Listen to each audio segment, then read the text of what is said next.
बच्चों, आज आपका आज जो हम आपके लिए क्लास लेकर के आए हैं, संपूर्ण परिचय अपने भारत देश का।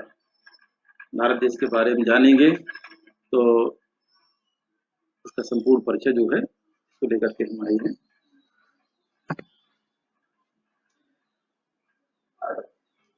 स्क्रीन पर आप अपने देश की पिक्चर देख रहे होंगे। तो ये पिक्चर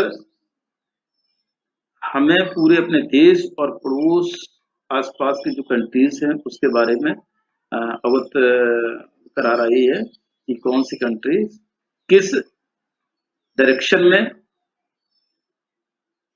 पढ़ते हैं, उसके बारे में जानकारी हो रही है।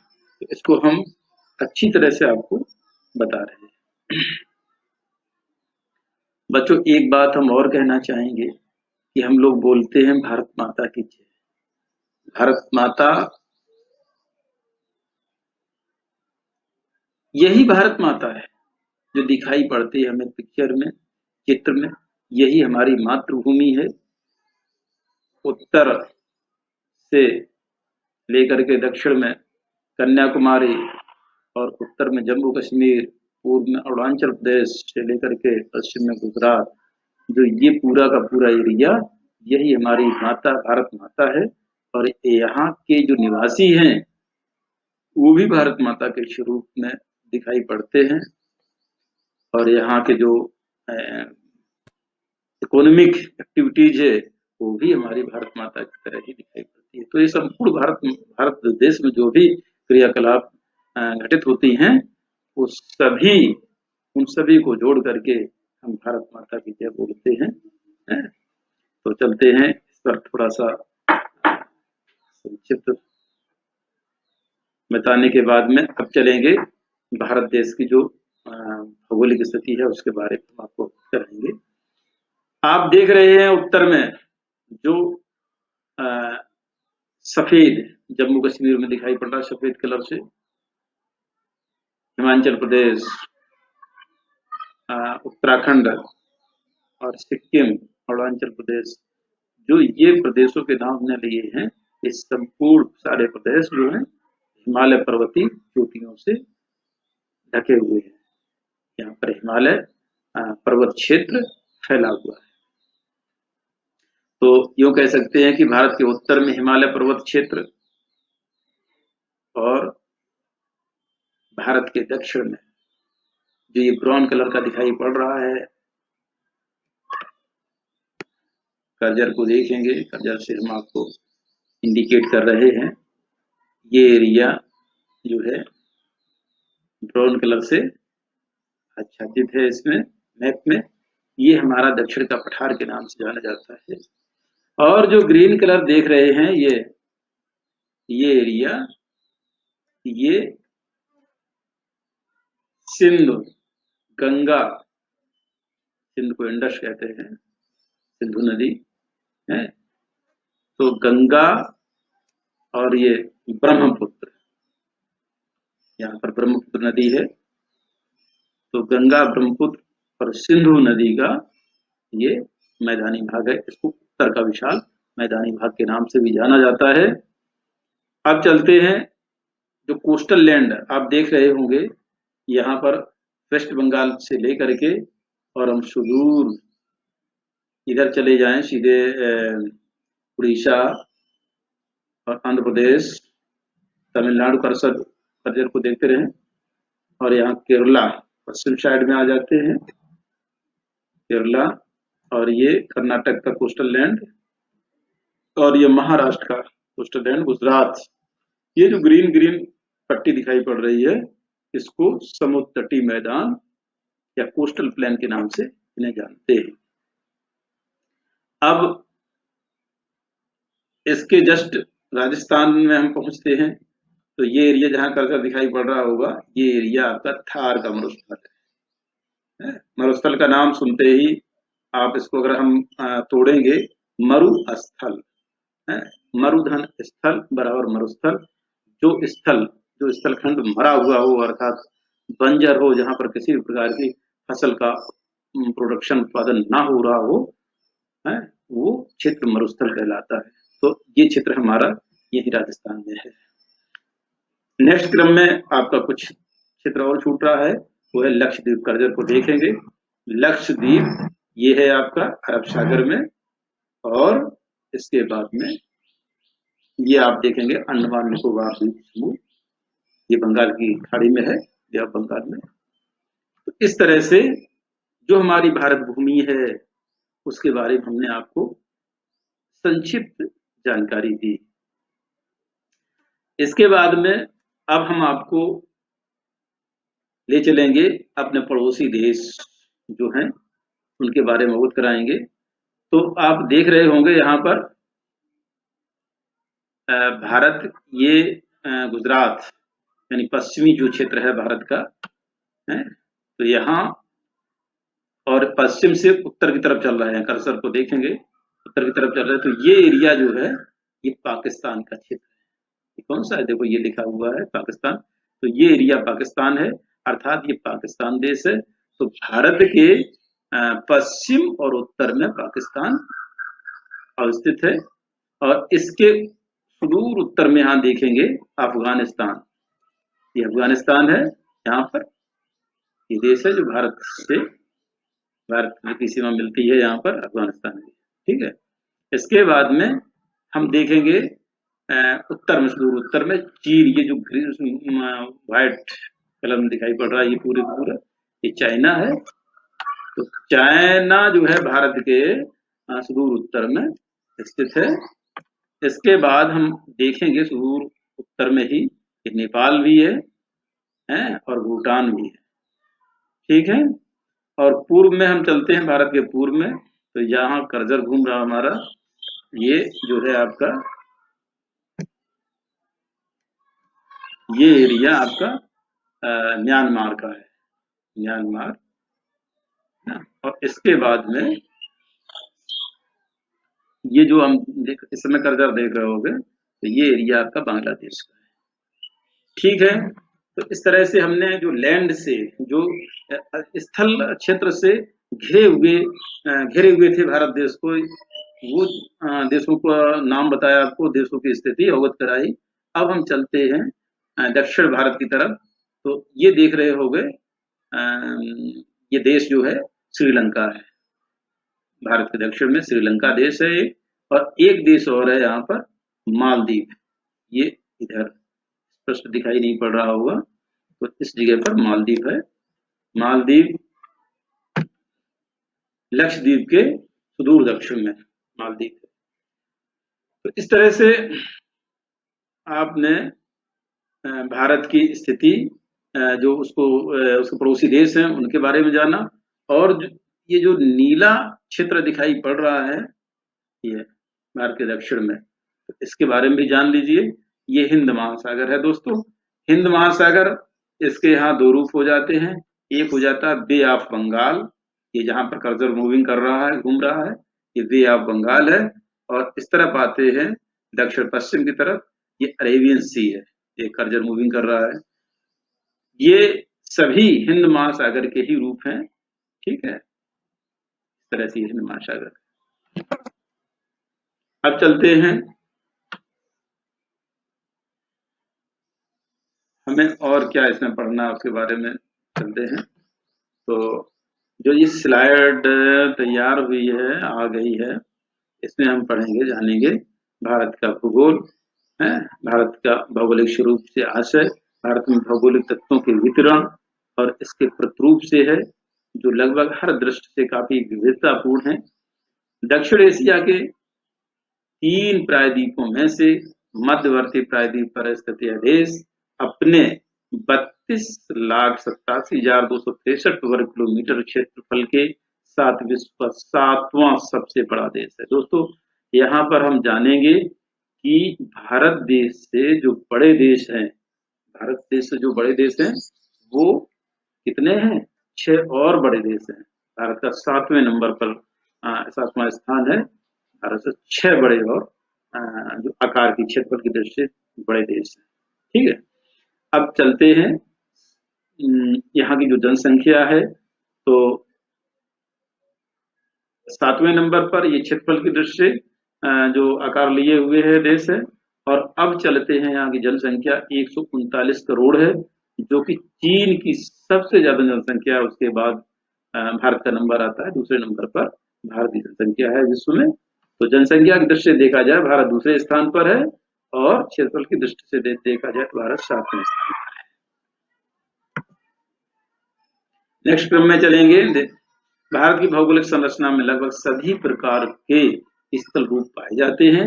एक और इसके उत्तर में विशाल हिमालय की पर्वतमालाएं हैं, तो दूसरी ओर दक्षिण में विस्तृत हिंद महासागर है। अभी दोस्तों बताया था हमने, हिंद महासागर दक्षिण में भारत को घेरे हुए है, और इसके दो रूप हो जाते हैं, अरेबियन सी और बे ऑफ बंगाल हिंद महासागर के।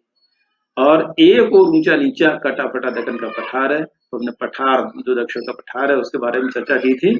तो ये पठार के बारे में थोड़ा सा और हम एक दो लाइन जोड़ रहे हैं कि पठार जो है, दक्षिण का पठार, ये अपने आप में हर भारत का क्षेत्र कुछ न कुछ अपनी विशेष उपलब्धियों से जाना जाता है। जैसे दक्षिण का पठार की हम बात कर लेते हैं, यहाँ पर विविध प्रकार के खनिज संसाधन भरे पड़े हैं, चाहे लौह अयस्क ले लीजिए, सोना ले लीजिए, हैं, चांदी है, चांदी आपके राजस्थान, चलो इसको बाद में बताएंगे।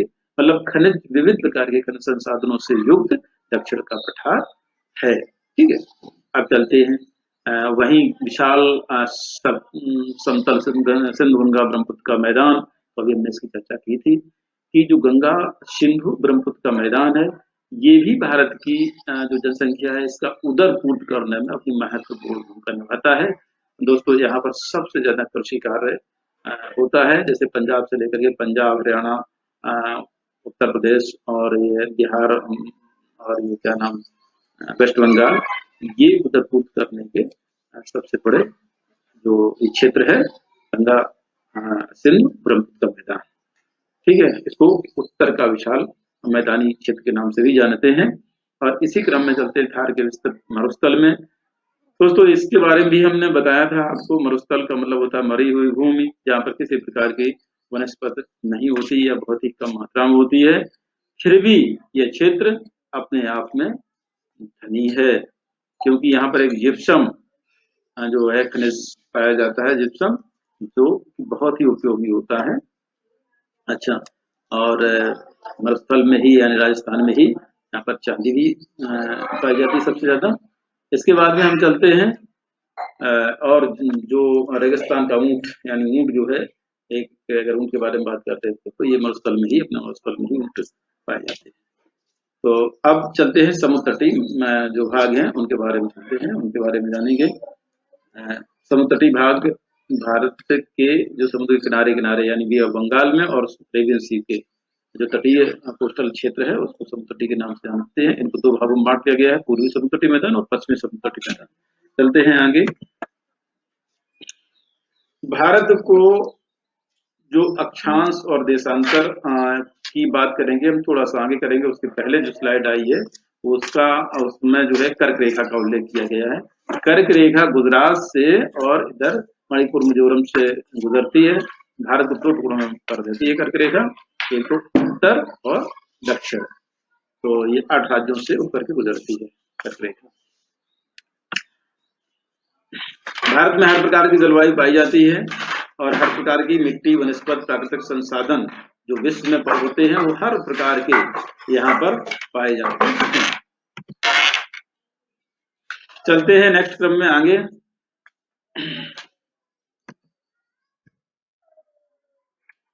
प्राकृतिक विविधता में यहाँ की नृजातीय विविधता और जनसंख्या के असमान वितरण के साथ मिलकर इसे आर्थिक, सामाजिक और सांस्कृतिक विविधता प्रदान की है। इन सबके बावजूद यहाँ की ऐतिहासिक सांस्कृतिक एकता इसे एक राष्ट्र के रूप में परिभाषित करती है। हिमालय द्वारा उत्तर में सुरक्षित और लगभग 7000 किलोमीटर लंबी समुद्री सीमा के साथ हिंद महासागर के उत्तरी शीर्ष पर स्थित भारत का भू राजनीतिक महत्व भी बहुत बढ़ जाता है, और इसे एक प्रमुख क्षेत्रीय शक्ति के रूप में स्थापित करता है। अवस्थिति एवं विस्तार के बारे में बात कर लेते हैं। भारत की अवस्थिति कितनी, कहां से कहां तक है, ये जो साइंटिफिक फैक्ट है। अक्षांशीय विस्तार जो है 8 डिग्री 4 मिनट उत्तर से लेकर के, इसको देखे पढ़ने के लिए ध्यान दें। ये जो 8 के बाद में डिग्री बनी हुई है, जीरो बना हुआ है, इसको डिग्री पढ़ते हैं। 8 डिग्री 4 मिनट, 4 मिनट के ऊपर एक कोमा बना हुआ है, मिनट पढ़ते हैं इसको। 8 डिग्री 4 मिनट उत्तर से 37 डिग्री 6 मिनट, 37 डिग्री 6 मिनट इधर पहुंचते हैं उत्तरी अक्षांश तक। और 68 डिग्री, ये भी उसी में, इसमें भी वही है, 68 डिग्री 7 मिनट पूर्वी देशांतर से 97 डिग्री 25 मिनट पूर्वी देशांतर के मध्य अवस्थित है भारत देश। इसकी उत्तर से, अब कुछ फैक्ट जान लेते हैं। इसकी उत्तर से दक्षिण की जो लंबाई है, उत्तर से यानी जम्मू कश्मीर से लेकर के कन्याकुमारी तक जो लंबाई है वो 3214 किलोमीटर, 3214 किलोमीटर है। और पूर्व से पश्चिम तक जो इसकी चौड़ाई है 2933 किलोमीटर है। ये पूर्व से पश्चिम का मतलब ये हुआ अरुणाचल प्रदेश से और गुजरात तक है। इसकी स्थलीय सीमा की लंबाई, दोस्तों ये स्थलीय सीमा का आशय ये हुआ, गुजरात से लेकर के जो स्थल क्षेत्र है, हमने आपको अभी बताए थे, भारत के जो पड़ोसी देश है उसके बारे में चर्चा की थी। तो गुजरात से लेकर के अफगानिस्तान, और अफगानिस्तान से लेकर के चाइना होते हुए चीन, नेपाल और भूटान, और इधर जो है बांग्लादेश की सीमा और म्यांमार की सीमा, ये सब मिला करके जो है भारत की स्थलीय सीमा की लंबाई 15,200 किलोमीटर है। तथा समुद्री तट की लंबाई, इसमें बात करते हैं समुद्री तट की लंबाई, यानी गुजरात से लेकर के हम नीचे चलेंगे दक्षिण की तरफ, 7,517 किलोमीटर समुद्र तट की लंबाई है। और कुल क्षेत्रफल जो है 32,87,263 वर्ग किलोमीटर है। तो इस तरह से भारत की अवस्थिति और विस्तार के बारे में आप जाने। इसके बाद में भारत की स्थलीय सीमा उत्तर पश्चिम में पाकिस्तान, अभी हमने इसकी चर्चा की थी, एक बार फिर देख लीजिए। भारत की स्थलीय सीमा जो है उत्तर पश्चिम में पाकिस्तान और अफगानिस्तान से लगती है, उत्तर में तिब्बत है और चीन का हिस्सा जो कि है, और चीन तथा नेपाल और भूटान से लगी हुई है, और पूर्व में बांग्लादेश और म्यांमार से। बंगाल की खाड़ी में स्थित अंडमान निकोबार द्वीप समूह, अरब सागर में स्थित लक्षद्वीप भारत के द्वितीय हिस्से हैं। इसके बारे में चर्चा कर चुके थे। इस पर भारत की समुद्री सीमा दक्षिण पश्चिम में मालदीव, दक्षिण में श्रीलंका। तो मालदीव जो है वो लक्षद्वीप के सुदूर दक्षिण में है, और श्रीलंका जो है भारत के ये तमिलनाडु से सुदूर दक्षिण मान लीजिए, दक्षिण पूर्व में तो श्रीलंका है। सुदूर दक्षिण पूर्व में थाईलैंड और इंडोनेशिया है। तो आप यहाँ देखें अंडमान निकोबार द्वीप समूह से मिलता हुआ जो स्थलखंड नीचे जमीन से बहुत जो है ये मिलता हुआ जाता है, थाईलैंड, इंडोनेशिया। ठीक है, अब चलते हैं पाकिस्तान और बांग्लादेश। म्यांमार के साथ भारत की स्थलीय सीमा और समुद्री सीमा दोनों जुड़ी हुई। बहुत इंपॉर्टेंट फैक्ट है कि ऐसे प्रश्न इस तरह से बन जाता है कि ऐसे देश का नाम बताए जो जो भारतीय सीमा से जुड़ा हुआ हो और वह जलीय सीमा और स्थलीय सीमा दोनों से जुड़ा हुआ हो। ऐसे देश का नाम है पाकिस्तान और बांग्लादेश, म्यांमार। ये 3 देश हैं, पाकिस्तान, बांग्लादेश, म्यांमार। इनकी स्थलीय सीमा और जलीय सीमा भी भारत से जुड़ी हुई है। चलते हैं आगे। भारत का सबसे उत्तरी बिंदु इंदिराकाल। तो ये वेरी इंपॉर्टेंट पॉइंट आता है कि इंदिराकाल जो है जम्मू कश्मीर के उत्तर साइड, उत्तर में ये इंदिरा काल है। और सबसे दक्षिण बिंदु जो है इंदिरा पॉइंट, तथा दक्षिण बिंदु इंदिरा पॉइंट जो है इधर आपका अंडमान निकोबार द्वीप समूह में 6 डिग्री 4 मिनट पर। तथा इस सबसे पूर्व में बिंदु जो है कीवीथू है, पूर्वी बिंदु कीवीथू है, और सबसे पश्चिमी बिंदु सिरक्रिक है, गुजरात में। मुख्य भूमि का सबसे दक्षिणी बिंदु कन्याकुमारी है, और उत्तरतम बिंदु जो है इंदिराकाल के नाम से जाना जाता है। ठीक है, तो इसमें और भी कुछ लिखा है, चलो चलते हैं आगे। भारत के कुल राज्य देखो दोस्तों, ये अभी जो हम चर्चा कर रहे थे, बता रहे थे कुछ, तो ये जो भी कुछ बताया है ये अभी सब नेचुरल था।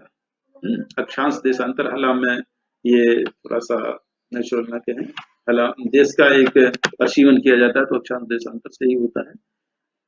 अब ये जो भारत के राज्य की बात आती है, ये पॉलिटिकल क्षेत्र में आ जाता है, राजनीतिक क्षेत्र में आ जाता है कि वर्तमान में भारत के 28 राज्य हैं तथा 8 केंद्र शासित प्रदेश हैं। और राज्यों की चुनी हुई स्वतंत्र सरकारें यहाँ पर अपना काम करती हैं, जबकि केंद्र शासित प्रदेशों पर केंद्र द्वारा नियुक्त प्रबंधन शासन करता है। हालांकि पांडिचेरी और दिल्ली की लोकतांत्रिक सरकारें भी हैं।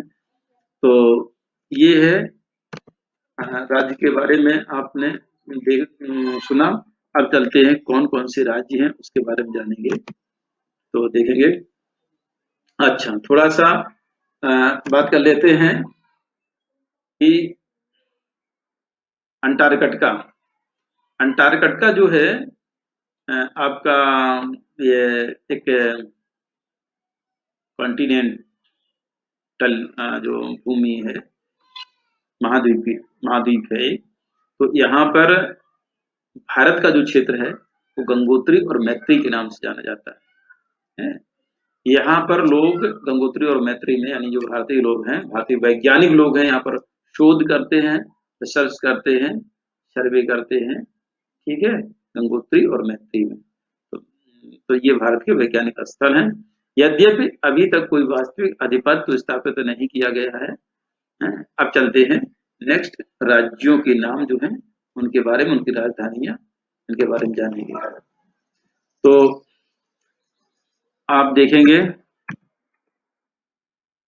राज्य के नाम और राजधानियों के बारे में, आप जैसा कि स्क्रीन पर जो है भारत का मैप, पॉलिटिकल मैप है, आ चुका है। तो इसमें देखेंगे कि सुदूर ऊपर हम पहुंच जाते हैं जम्मू कश्मीर, जम्मू कश्मीर, उसके नीचे आएंगे हिमाचल प्रदेश है। कर्सर के माध्यम से हम आपको बताने का प्रयास करेंगे। जम्मू कश्मीर है और इधर आती है हिमाचल प्रदेश। ठीक है, अभी राजधानियां और इसके बारे में बाद में बात कर लेते हैं। जम्मू कश्मीर हुआ, हिमाचल प्रदेश हुआ, अब चलते हैं पंजाब की तरफ। पंजाब है और ये आपका हरियाणा है, जहाँ कर्जर मूविंग कर रहा है। उनको देश और किस लोकेशन जानते जाएंगे। ये आपका बड़ा सा जो राज्य है,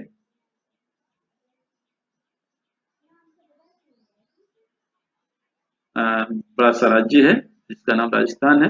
राजधानी अभी बाद में बताएंगे। इसके बाद में गुजरात, गुजरात ये है, कर्जर मूविंग कर रहा है गुजरात। और चलते हैं महाराष्ट्र की तरफ। तो ये देश, ये सॉरी, ये राज्य जो है ये महाराष्ट्र है। और इसके बाद में चलते हैं ये कर्नाटका, कर्नाटक राज्य है। और इसके बाद में केरला, केरला राज्य है। और इसके बाद में तमिलनाडु। और तमिलनाडु के इधर हम पहुंच जाते हैं ऊपर, ये आपका आंध्र प्रदेश है। आंध्र प्रदेश के दो टुकड़े हो गए हैं, ऊपर का तेलंगाना है और ये नीचे का आंध्र प्रदेश है। ठीक है, इसके ऊपर हम चलते हैं, ये है उड़ीसा। और उड़ीसा के ऊपर और चले जाएं तो यहाँ पर है आपका वेस्ट बंगाल, पश्चिम बंगाल है। अब इससे हम चलते हैं पश्चिम बंगाल से जस्ट मध्य की तरफ चलते हैं और पश्चिम की तरफ चलते हैं। तो ये आप देखेंगे बिहार का एक जो दूसरा स्टेट है बटा हुआ, तो ये है आपका झारखंड। ठीक है, और झारखंड के बाद में इधर हम पहुंच जाते हैं नीचे, तो ये आपका है छत्तीसगढ़, ये मध्य प्रदेश का हिस्सा है। तो मध्य प्रदेश से अलग होकर के छत्तीसगढ़ ये बना। तो मध्य प्रदेश ये है, इस समय कर्जर जहाँ मूविंग कर रहा है भारत के जस्ट मध्य में, नाम के अकॉर्डिंग इसका एरिया भी है मध्य प्रदेश है, मध्य क्षेत्र में। उसके बाद में हम चल रहे हैं ये वेस्ट बंगाल के ऊपर और आ जाते हैं। तो वेस्ट बंगाल के ऊपर आने का मतलब ये है आपका जहाँ कर्जर मूविंग हो रहा है बिहार है। और बिहार से हम उत्तर पश्चिम की तरफ चलेंगे तो ये आपका उत्तर प्रदेश है। और उत्तर प्रदेश जो छूट गया था, इसके बाद में ये उत्तराखंड, उत्तरांचल के नाम से भी जाना गया है, उत्तराखंड, उत्तराखंड। ठीक है, अब यहाँ थोड़ा सा और चर्चा कर देते हैं। यहाँ दिल्ली, भारत के दिल में दिल्ली स्थित है, दिल्ली भारत की राजधानी है और दिल्ली केंद्र शासित प्रदेश भी है। ठीक है, केंद्र शासित प्रदेश की स्थिति हम थोड़ा सा बाद में बताएंगे, पहले राज्यों की हो जाने को। अब इसके बाद में हम चलते हैं सेवन सिस्टर की तरफ। सेवन सिस्टर के नाम से ये क्षेत्र जाना जाता है।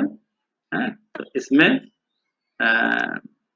ये अरुणाचल प्रदेश है आपका, ये आसाम है, ठीक है, ये मेघालय है। अब ये जो यहाँ है नागालैंड है, मणिपुर, मिजोरम और त्रिपुरा, ये जो है आपने राज्यों को जाना। अब चलते हैं सिक्किम, ये छूट गया था यहाँ पर, सिक्किम को जाने। तो इस तरह से राज्यों की लोकेशन, राज्यों की स्थिति को आपने जाना। अब चलते थोड़ा सा आपको ये बताएंगे जो केंद्र शासित प्रदेश हैं उसके बारे में बताएंगे। तो सबसे यहाँ पर देखेंगे आप, पंजाब और हरियाणा की राजधानी चंडीगढ़ है, और चंडीगढ़ स्वयं में केंद्र शासित प्रदेश, ठीक है। दिल्ली ये है ही है, बता ही दिया था आपको। अब ये दमन दीव यहाँ पर है, और सिलवासा, दमन दीव सिलवासा इस एरिया में है, ठीक है। अब गोवा यहाँ पर है, पणजी राजधानी। अब चलते हैं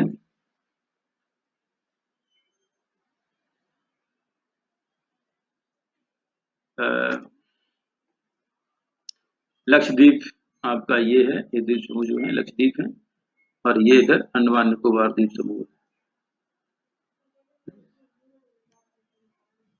ठीक है। और अब इस तरह से राज्यों की राज्य और उनकी लोकेशन को आपने जाने। नेक्स्ट क्रम में चलते हैं राज्यों के नाम और उनकी राजधानियां एक चर्चा में पढ़ लेंगे एक बार में ही। तो अरुणाचल प्रदेश राजधानी ईटानगर है, असम की राजधानी दिसपुर है, उत्तर प्रदेश राजधानी लखनऊ है, उत्तराखंड राजधानी देहरादून है, उड़ीसा राजधानी भुवनेश्वर है, आंध्र प्रदेश राजधानी अमरावती है। देखो यहाँ थोड़ा सा ध्यान रखेंगे, आंध्र प्रदेश की राजधानी अमरावती, और तेलंगाना जो है इसी का टुकड़ा है, उसकी राजधानी हैदराबाद, ठीक है।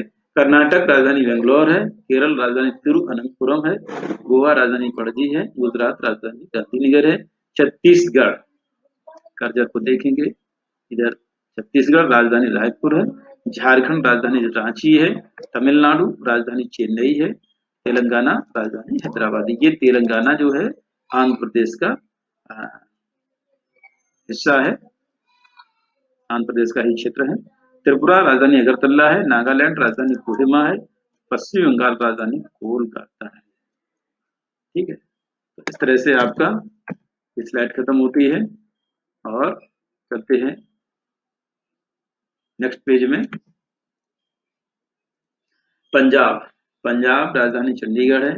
अभी हमने चर्चा की थी कि पंजाब और हरियाणा और स्वयं में चंडीगढ़, तीन ऐसे जो स्टेट हैं संघ केंद्र शासित प्रदेश और स्वयं में जो स्वतंत्र प्रदेश है, तो वो तीन राज्यों की राजधानी चंडीगढ़ है। देखेंगे पंजाब राजधानी चंडीगढ़, बिहार राजधानी पटना है, मणिपुर राजधानी इम्फाल है, मध्य प्रदेश राजधानी भोपाल है, महाराष्ट्र राजधानी मुंबई है, मिजोरम राजधानी आइजोल है जो सेवन सिस्टर के नाम से उसी में है ये प्रदेश, मेघालय राजधानी शिलोंग है, राजस्थान राजधानी जयपुर, राजस्थान जो है सबसे बड़ा एरिया में प्रदेश है।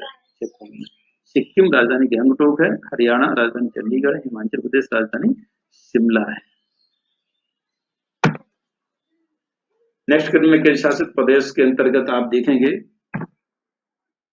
कि कौन कौन से प्रदेश केंद्र शासित के अंतर्गत आते हैं। तो अंडमान निकोबार द्वीप समूह, इसकी राजधानी पोर्ट ब्लेयर है, चंडीगढ़ राजधानी चंडीगढ़ ही है, दमन और दीव राजधानी दमन है, और दादर और नगर हवेली राजधानी सिलवासा है, पांडुचेरी राजधानी पुडुचेरी है, और लक्षद्वीप राजधानी कवरत्ती है, दिल्ली राजधानी नई दिल्ली है, जम्मू कश्मीर राजधानी श्रीनगर जम्मू है, और लद्दाख राजधानी लेह। तो दोस्तों यहाँ हम आपको मैप में पांडिचेरी नहीं बता पाए थे, तो पांडिचेरी तमिलनाडु में स्थित है, ठीक है।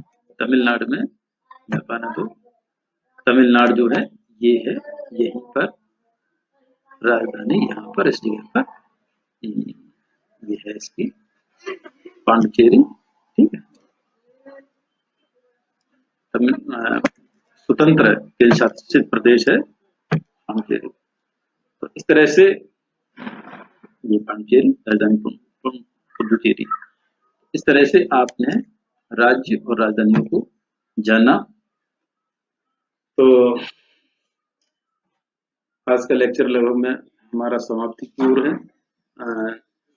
आपको कैसा लगा, लाइक करिए और अपने साथियों में शेयर करिए, घंटी का बटन दबाइए और कमेंट में जो भी कुछ आपको आया हुआ हो, समझ में नहीं आया हुआ हो, उसको लिखेंगे, बताएंगे मुझे, ताकि हम उसी तरह से नेक्स्ट